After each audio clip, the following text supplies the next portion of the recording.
ಮಾದೇವ ಚಿತ್ರಕ್ಕೆ ದರ್ಶನ್ ಅವರು ಬೆಂಬಲ ನೀಡಲಿಲ್ಲ ಯಾಕೆ? ಹೊಸ ಚಿತ್ರಗಳಿಗೆ ಮತ್ತು ಹೊಸ ಕಲಾವಿದರಿಗೆ ಅಷ್ಟು ಬೆಂಬಲವನ್ನ ನೀಡುವಂತಹ ದರ್ಶನ್ ಅವರು ಈ ಚಿತ್ರದ ವಿಷಯದಲ್ಲಿ ಕೈಕಟ್ಟಿ ಕೂತದ್ಯಾಕೆ? ಮಲ್ಟಿಪ್ಲೆಕ್ಸ್ಗಳ ಆವಳಿಯಿಂದಾಗಿ ಕೆಲವೇ ದಿನಗಳಲ್ಲಿ ಮಹಾದೇವ ಚಿತ್ರ ಥಿಯೇಟರ್ನಿಂದ ಹೊರಬಿದ್ದಿತ್ತು. ಆಗ ದರ್ಶನ್ ಧ್ವನಿ ಎತ್ತಿ ಮಾತನಾಡಲಿಲ್ಲವೇಕೆ? ಹಾಗಿದ್ರೆ ವಿನೋದ್ ಪ್ರಭಾಕರ್ ಮತ್ತು ದರ್ಶನ್ ಅವರ ನಡುವೆ ಇರುವಂತಹ ವೈಮನಸ್ಸಾದ್ರೂ ಏನು? ವಿನೋದ್ ಪ್ರಭಾಕರ್ ಬಗ್ಗೆ ದರ್ಶನ್ ಅವರ ಮನದಾಳದ ಮಾತು ಇಲ್ಲಿದೆ ನೋಡಿ. ವೀಕ್ಷಕರೇ, ನಿಮಗೆಲ್ಲ ಗೊತ್ತಿರೋ ಹಾಗೆ ಕಾಟೇರ ಚಿತ್ರದ ನಂತರ ದರ್ಶನ್ ಅವರು ಕೆಲವೊಂದಿಷ್ಟು ಆರೋಪ ಪ್ರತ್ಯಾರೋಪಗಳ ನಡುವೆ ಜೈಲು ಸೇರಬೇಕಾಯಿತು. ಚಿತ್ರದುರ್ಗದ ರೇಣುಕಾ ಸ್ವಾಮಿಯನ್ನ ಕೊಲೆ ಮಾಡಿದ್ದಾರೆ ಅನ್ನೋ ವಿಷಯಕ್ಕೆ ಸತತ 6-7 ತಿಂಗಳು ದರ್ಶನ್ ಅವರು ಸೆರೆವಾಸದಲ್ಲಿದ್ರು. ಆಗ ಒಂದಷ್ಟು ಚಿತ್ರನಟರು ಮಾತ್ರ ದರ್ಶನ್ ಅವರನ್ನ ಭೇಟಿ ಮಾಡಿ ಅವರ ಕುಶಲೋಪರಿಗಳನ್ನ ವಿಚಾರಿಸಿದ್ರು. ಅದನ್ನ ಬಿಟ್ರೆ ಇನ್ನು ಇಡೀ ಚಿತ್ರರಂಗ ಅವರನ್ನ ತಿರಸ್ಕಾರ ಭಾವದಿಂದಲೇ ನೋಡಿತ್ತು. ಅದಕ್ಕೆ ಮಾಧ್ಯಮದವರೇನು ಹೊರತಾಗಿಲ್ಲ. ದಿನಾ ಒಂದೊಂದು ಕತೆ, ದಿನಾ ಒಂದೊಂದು ಸುದ್ದಿ. ದರ್ಶನ್ ಅವರು ಸಿಗರೇಟ್ ಸೇದ್ರಂತೆ, ದರ್ಶನ್ ಅವರ ಫೋಟೋ ವೈರಲ್ ಆಯ್ತಂತೆ. ಈ ರೀತಿಯ ಚಿಕ್ಕ ಪುಟ್ಟ ವಿಷಯಗಳನ್ನ ಇಟ್ಕೊಂಡು ಮಾಧ್ಯಮದಲ್ಲಿ ವಿಪರೀತವಾದ ಸುದ್ದಿಗಳನ್ನ ಬಿತ್ತರಿಸ್ತಾನೆ ಹೋದ್ರು. ಇದರಿಂದ ದರ್ಶನ್ ಅವರ ಇಮೇಜ್ಗೇನು ಅಷ್ಟು ಧಕ್ಕೆ ಬರಲಿಲ್ಲ ಬಿಡಿ. ಒಂದು ಕಡೆ ಅಭಿಮಾನಿಗಳಾದ್ರೆ ಇನ್ನೊಂದು ಕಡೆ ಮಾಧ್ಯಮದವರು. ಈ ತಿಕ್ಕಾಟ ಅಂತೂ ಇತ್ತೇ ಇತ್ತು.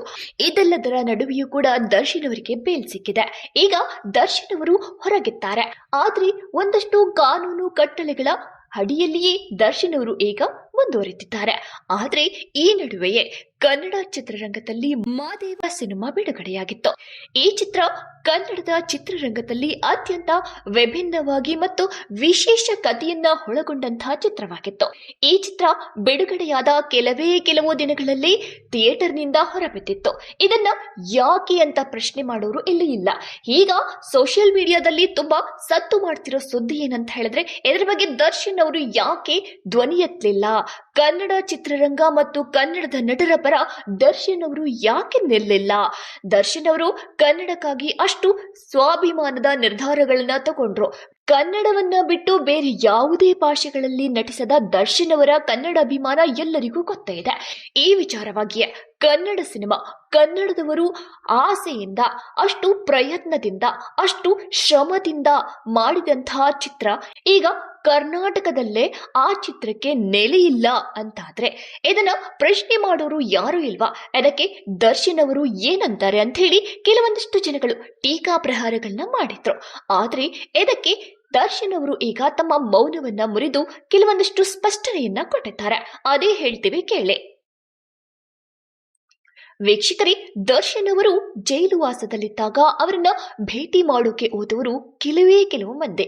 ಚಿಕ್ಕಣ್ಣ ಆಗಿರ್ಬೋದು, ರಚಿತಾ ರಾಮ್ ಆಗಿರ್ಬೋದು, ಧನ್ವೀರ್ ಮತ್ತೆ ದರ್ಶನ್ ಅವರ ಕುಟುಂಬ ವರ್ಗದವರು, ಅವರನ್ನ ಬಿಟ್ರೆ ರಕ್ಷಿತಾ ಪ್ರೇಮ್ ಕುಟುಂಬ ವರ್ಗದವರು, ಇವರನ್ನ ಬಿಟ್ರೆ ದರ್ಶನ್ ಅವರ ಪರಿಸ್ಥಿತಿಗೆ ಸಾಂತ್ವನ ಹೇಳೋಕೆ ಯಾರೂ ಕೂಡ ಹೋಗಿರ್ಲಿಲ್ಲ.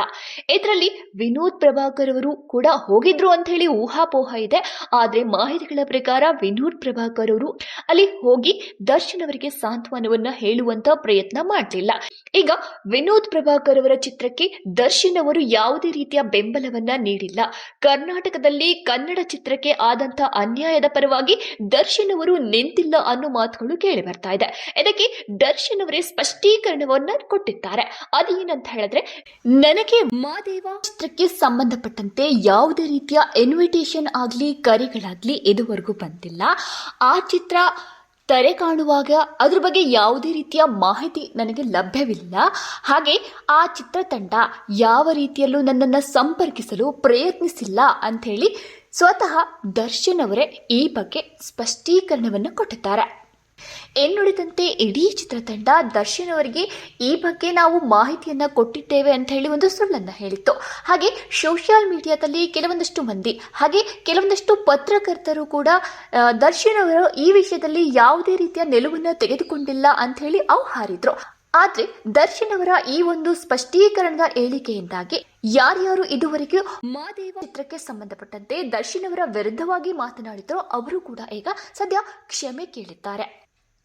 ವೀಕ್ಷಕರೇ, ಇಲ್ಲಿ ದರ್ಶನ್ ಅವರು ಕಷ್ಟದಲ್ಲಿದ್ದಾಗ ಯಾರೆಲ್ಲ ಬಂದು ನೋಡಿದ್ರು ನೋಡಿಲ್ಲ ಅನ್ನೋ ಕಾರಣಕ್ಕೆ ನಾನು ಅವರಿಗೆ ಪ್ರೋತ್ಸಾಹ ನೀಡುತ್ತಿಲ್ಲ ಅಂತ ದರ್ಶನ್ ಅವರು ಇಲ್ಲಿ ಹೇಳಿಲ್ಲ. ಆದರೆ ಇಲ್ಲಿ ಏನಂದ್ರೆ ದರ್ಶನ್ ಅವರಿಗೆ ನಿಜಕ್ಕೂ ಈ ಚಿತ್ರದ ಬಗ್ಗೆ ಸಂಪೂರ್ಣವಾದ ಮಾಹಿತಿಯನ್ನ ತಲುಪಿಸೋ ಪ್ರಯತ್ನವನ್ನ ಚಿತ್ರತಂಡ ಮಾಡುತ್ತಾ ಇಲ್ವಾ ಅನ್ನೋದು.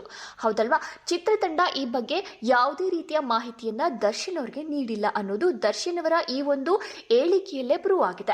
ಹಾಗೆ ಸೋಷಿಯಲ್ ಮೀಡಿಯಾದಲ್ಲಿ ಒಂದಷ್ಟು ಪರ ವಿರೋಧ ಚರ್ಚೆಗಳು ಕೂಡ ನಡೀತಾ ಇದೆ. ಆದ್ರೆ ನೀವು ಸತ್ಯದ ಪರ ನಿಲ್ಲಬೇಕು. ನಮಸ್ಕಾರ.